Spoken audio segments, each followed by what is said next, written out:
இந்த கிழமைக்கான ஒரு சின்ன ஒரு கதையை நம்ம இப்போ பார்க்கலாம்.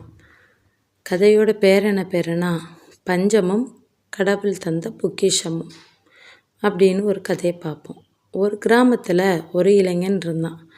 அவன் எப்படின்னா வேலைக்கு போகிறதுக்கு ரொம்ப சோம்பேறித்தனம் படுவான்.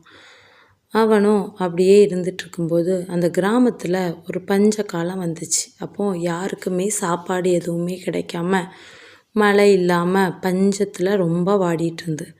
அப்போது அவனுக்கு ஒரு நாள் அவன் தூங்கிட்டு இருக்கும்போது ஒரு கனவுல ஒரு தேவதை வந்துச்சு. அந்த தேவதை அவனுக்கு ஒரு வரம் கொடுத்துச்சு. அவன்கிட்ட கேட்டுச்சு, உனக்கு என்ன வரம் வேணுமோ அதை கேளு, நான் தாரேன் அப்படின்னு சொல்லிச்சு.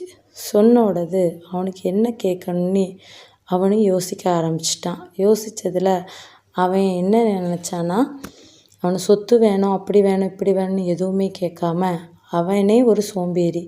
அவன் என்ன நினச்சான்னா, இந்த பஞ்ச காலத்தில் யாருக்கு சாப்பாடு கிடைக்குதோ கிடைக்கலையோ எனக்கு சாப்பாடு கிடைக்கணும், 3 நேரமும் எனக்கு சாப்பாடு இருக்கணும் அப்படின்னு நினச்சிட்டு அந்த தேவதைக்கிட்ட கேட்டான். அப்போ அந்த தேவதையும் நீ நினச்சது போலேயே உனக்கு கிடைக்கும் அப்படின்னு சொல்லிட்டு அந்த தேவதையும் மறைஞ்சிது.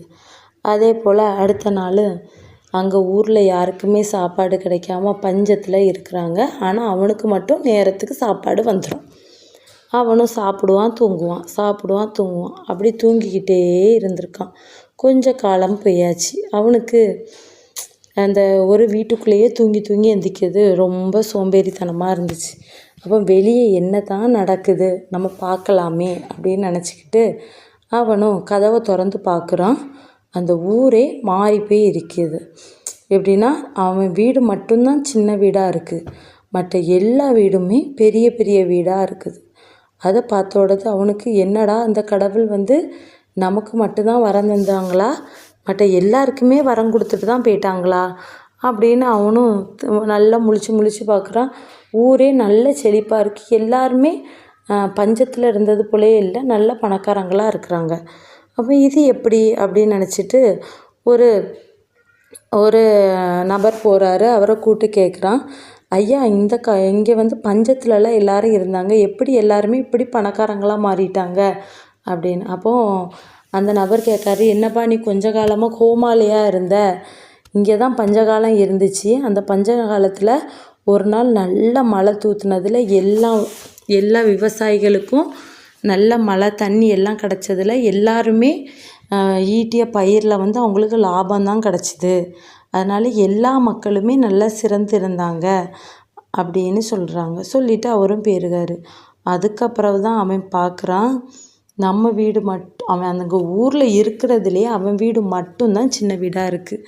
அதுக்கப்புறம் அவன் வீட்டுக்குள்ளே போயிருந்து யோசித்து பார்க்குறான். எல்லாருமே அவங்களோட உழைப்பை அதிகமாக போட்டதுனால தான் அவங்களுக்கு அவங்க சொத்தோடு இருக்கிறாங்க. நம்ம என்ன செஞ்சிட்டான்னா, அவன் பஞ்சகாலம் தானே அவனுக்கு கிடைக்கிற சாப்பாடை மட்டுமே அவன் அவனுக்கு குறுகிய வட்டத்தை அமைச்சு அந்த வட்டத்துக்குள்ளேயே அவனுக்கு கிடைக்கிற சாப்பாடை சாப்பிட்டு இருந்துட்டான்.